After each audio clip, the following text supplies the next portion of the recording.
200 Kiwanis clubs here in the Florida district now, Wow. going across the state from the tip of the Panhandle all the way down, actually into the Caribbean, uh, including the islands, the Cayman Islands. Well, I got to say, I think that we are in for a treat. And like I say, just can't wait to get in and figure out, a little, tell people what we're facing. And then let's see if we can't start getting some converts out of this thing. So let's go ahead and get right into it. Jeremy, as the Florida Kiwanis Governor, you're past president, you're an all-around great guy, a valued friend. I want to welcome you to the show and let you know that it really, really does mean a lot. And mostly because uh, the frame of reference that you have versus a president of an organization or a fundraiser for a nonprofit group is singularly unique. So the first question that I'd like to kind of pose for you, and yeah, I did write some of these down, is what is the single most important challenge or issue facing nonprofits or service organizations today? Okay. That's a very challenging question right out of the gate, but I'll see if I can tackle that. I think if you No talk to most slack. of the nonprofits these days, whether it be Kiwanis clubs or Rotary or Lions or any of the other big or even the smaller groups, is engagement. We're finding that individuals are not engaging with the service organizations like they used to. Kiwanis has been around for 110 years, and as you may be familiar, back in the day, individuals would almost required to join a service organization as part of their employment. And that's not the same model that exists in today's society. Now, that being said, doesn't mean people aren't serving. There are still millions of people participating in service around the world. They're doing it a different way. And so they're joining more niche organizations. So some of the broader organizations like Kiwanis are kind of fighting for that space, as it were. That being said, things like Kiwanis is not old fashioned. We are staying current and modern with over 200 clubs and 5,600 members right here in the Florida district. We are still very active and growing. We have more members than we did last year, more clubs than we had last year. And so we're on a great stride to find ways to help the communities. And with our unique focus on children, we're able to overcome that challenge of attracting new members. And so the biggest challenge oftentimes is just asking. There are people that want to serve, they're just not aware that we're here or that those opportunities Right. exist. So my encouragement to everyone on both sides is, if you're in an organization, ask those people to join. And if you're not in an organization, you want to find out a way to serve, reach out, just knock on a door, pick up a phone, or go to a website, go to Kiwanis.org, and you'll find lots of ways to connect. Yeah, that's one of the things that I've noticed is you hear people, you introduce yourself. Of course, we're all over, we're everywhere. You meet a lot of people, and almost every time it's like, oh man, I forgot about that. I'd really love to help out. And you're like, well, where have you been? We've been here, but those are, it's exactly why we're doing a podcast like this. We know we have to reach out, and we have to reach out into the medium that, that the younger people and, basically almost anybody anymore. I mean, I used to think it was just the kids that would trip over the sidewalk staring down at their phones, but man, I did it not too long ago. So it is something that we have to have, not just an outreach, but I think the right outreach. And this was our first show. We're having a few little technical difficulties, but as we get going and get our legs underneath us, the goal to have the direct links from the podcast so they can hear about a great event and either go and, donate, they could sign up to volunteer. So we really want to embrace all of the different aspects of technology so that our message isn't just you and me talking about what's going on. But now that kind of leads me into a question I wanted to. to ask, what steps besides like what we're doing is Kiwanis taking to stay ahead of the membership and fundraising challenges? It's think globally, act locally. So remember, we have over 200 clubs here in Florida, and every other one of those clubs gets to know their own community, and they become a part of that community. Either in Southeast Volusia, it's doing the Strike It Rich event there and getting out in the community and bringing that community together to serve a purpose, raise funds to accomplish something and do something important. And everything from getting a pair of shoes in the hands of a child because that community needs clothing for the children in their schools that are struggling, and that individual gets that immediate attention, and that's amazing. All the way up to amazing, huge things like Calle Ocho down in Little Havana. People don't realize it's one of the biggest street festivals in the country, and that was started and is still run by the Little Havana Kiwanis Club since 1978, and it's huge, millions of attendees. So we cover the gamut from local. A dozen people getting together to help serve a single school or a group of individuals, all the way up to giant community events that we're known for across the country and around the world. So the point is, continue to reach out and talk to those individuals, stay relevant in your community, and find opportunities to engage with your local leaders, engage with your school districts, and find ways that you can to provide meaningful service and find out what they need. And that's what we're encouraging everyone to do. And it's been very successful.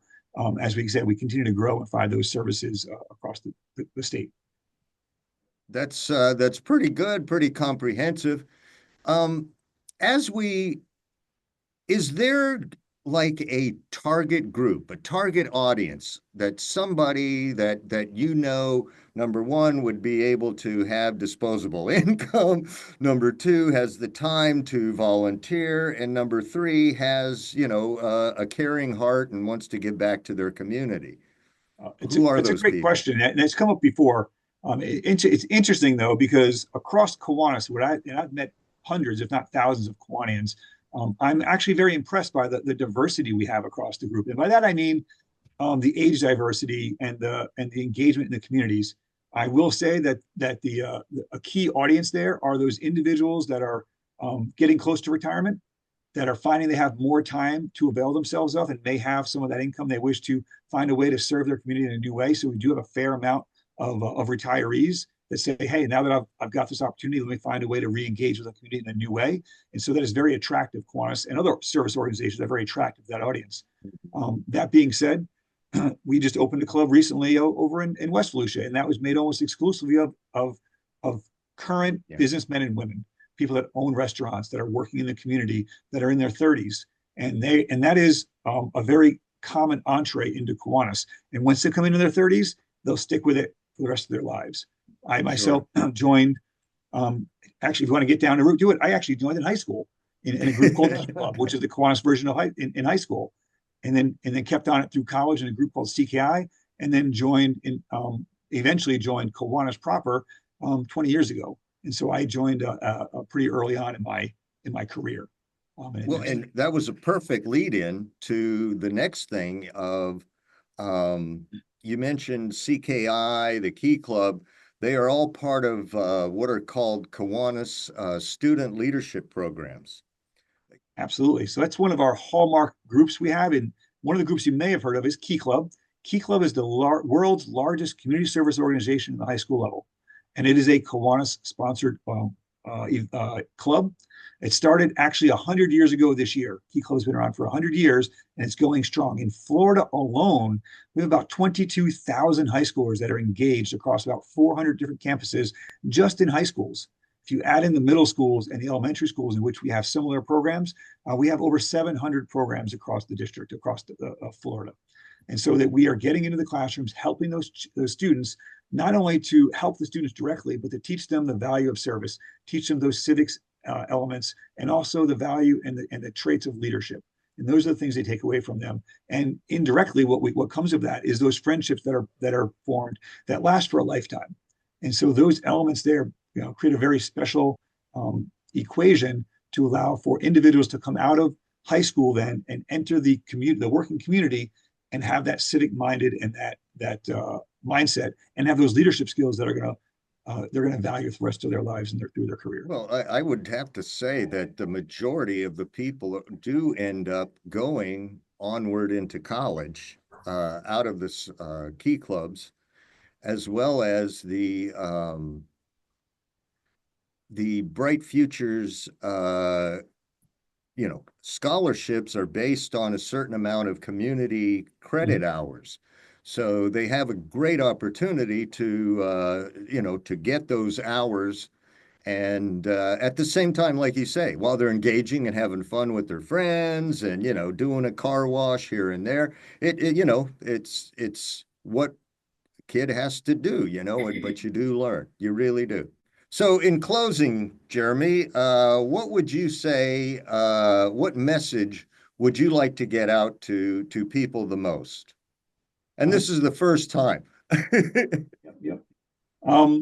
I guess the key message there is find a way to connect to your community. Ideally, most communities have a Kiwanis Club in it or a similar organization. Reach out through floridakiwanis.org and we'll get you connected.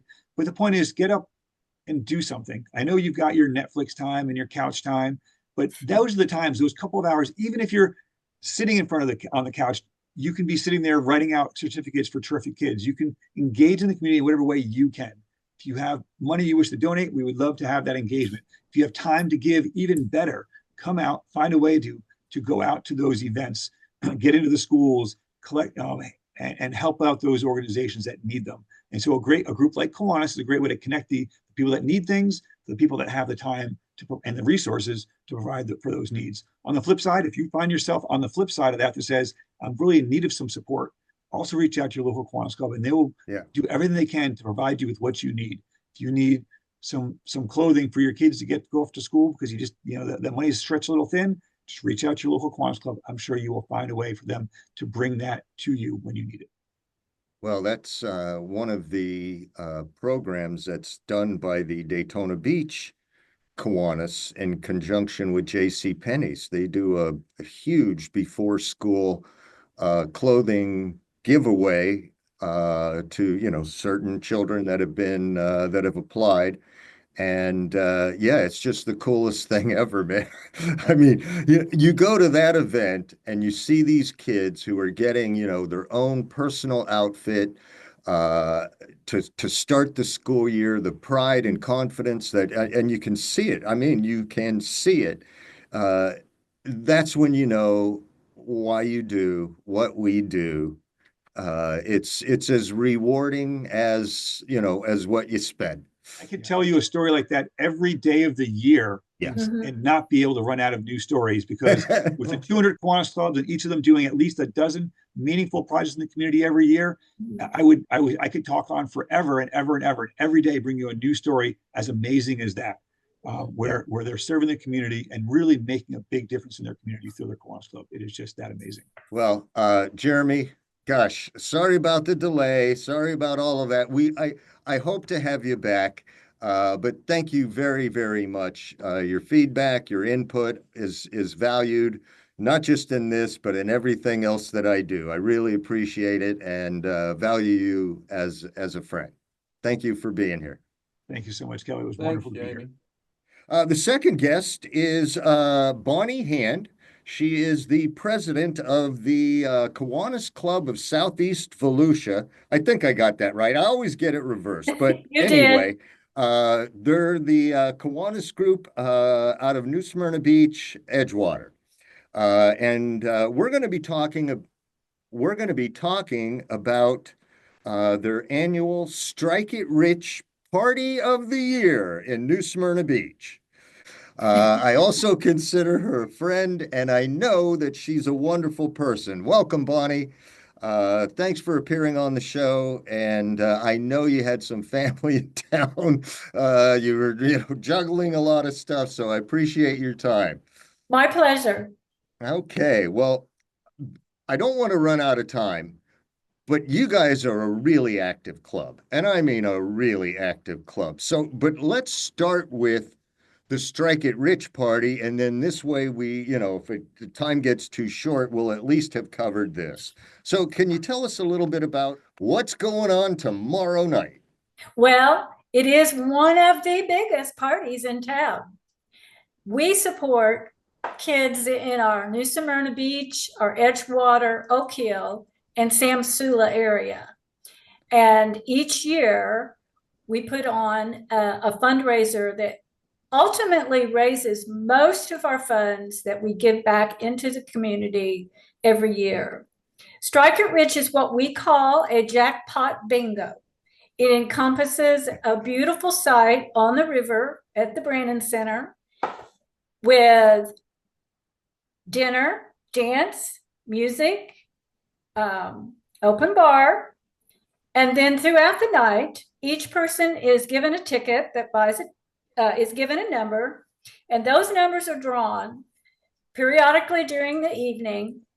And the grand prize winner is $10,000. Second prize is $3,000. And third place is $2,000. Now we'll do other bingo games. We'll do 50-50 drawings. We have a beach cart cheer. We have other raffles. It's a fun event. It's a very, very large event. Yeah, well, Curtis and I, we went to to take a look at the Brandon Center because we wanted to, get some video for the show next time. And man, that is going to be just perfect. What a beautiful place since they upgraded everything. It's just gorgeous.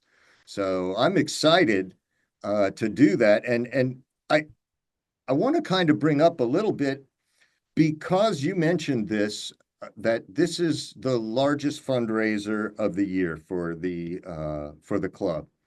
And this is a fundraiser event promotion. We have sponsors. It takes a lot of participation. We have committees for, every single bit of this. The organization is incredible. But we also have, on the other side of being a Kiwanis member, the giving events. And that's why we do this other fundraiser, so that we have those opportunities to give back to the community. What are the events that you would like to highlight? Some of our giving is given to teachers. We always have this mission envisioned in our head that helping kids helps their families, and helping families helps communities, and helping communities can change the world. That's why we're a worldwide organization. And so teachers are very important to our education, our children's confidence and skills, and it just goes on, it grows. And one of the things we do is teachers can receive a certain amount of money, but they're very limited on some of the newer, let's just call them interactive resources and tools that they find they need. The federal government gives them a lot, but from the school board, there's a lot of stuff missing. And so we generally give about $25,000 to the schools this past year. Every school actually, within this past year was 25,500 because of Buddy Davenport.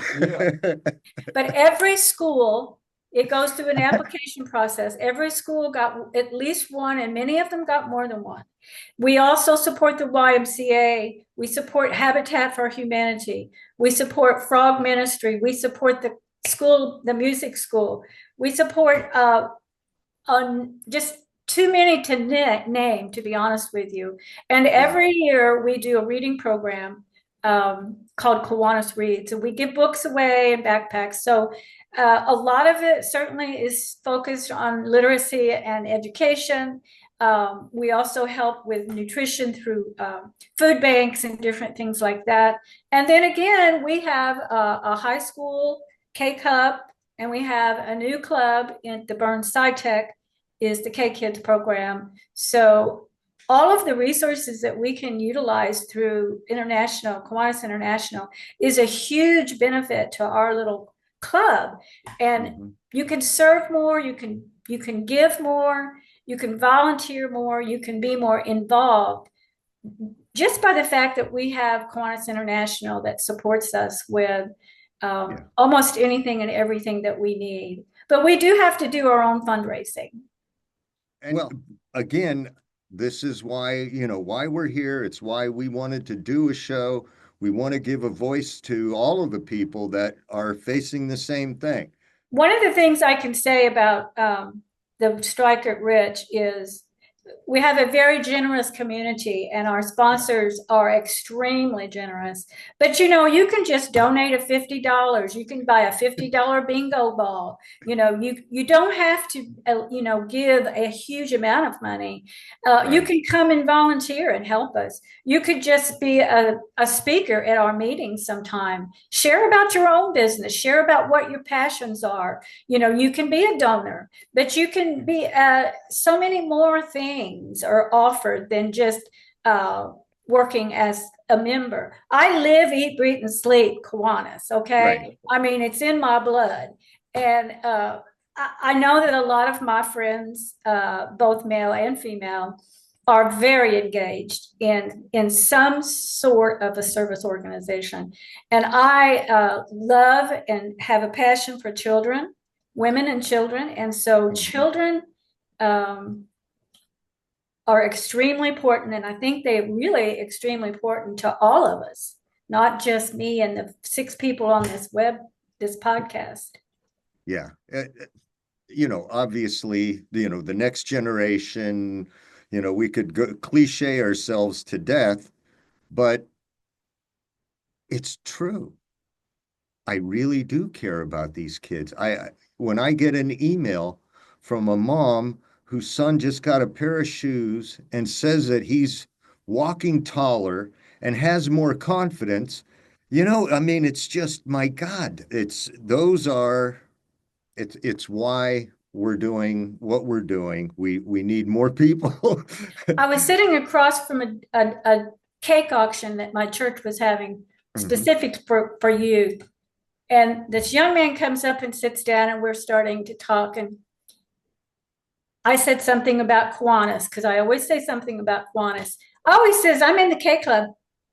I said, well, good for you. Nice. I want you to know my brother-in-law was I don't know what they call it, key clubber of the state of Indiana when he was in Key Club. He was the #1 key clubber. Well, you're doing your job here, and Bonnie, we are really proud of you, what you've accomplished, and I think what Kiwanis is accomplishing throughout Division 7. I'm the guy who's on the hook for Volusia and Flagler counties. So that's why we thought we would come up with a show like this that we could promote not only what we're doing to raise funds, but to, get general awareness of that there are service organizations. And whether you join Kiwanis, of course, I would prefer you join Kiwanis, join a service organization, get out there and help your community. I mean, Right. When they say it takes a village, it takes a friggin' village. And, It does. don't feel like you can, skate out of it. You're part of the community, earn your part and be engaged. Yeah. So, yeah, that's it. I didn't want to, lecture too long, but that is going to conclude our very first episode of Volusia Flagler Cares. If you struggled along with us and stayed till the end, I thank you very much. We do have another show next week. We're going to have Jamie Dickey, who's the president of the Daytona Beach Kiwanis, and we're going to see all about their big duck race and their upcoming golf tournament. And then we will also have from the Early Learning Coalition to talk about their Duck Fest that will be up at the Tomoka Post. And that, if you've never seen it, you will not believe it. It is, as I was introducing before, it is one of those where the Coke will go out through your nose, you will have tears. It is that funny and that much fun to watch. So all of that's coming up next week. thank you again, Jeremy Riehl, the Florida Kiwanis Governor, and Bonnie Hand, the president of the Southeast Volusia Kiwanis Club. Thank We'll you. be back next week. Thank you, Kelly. Take care, everybody.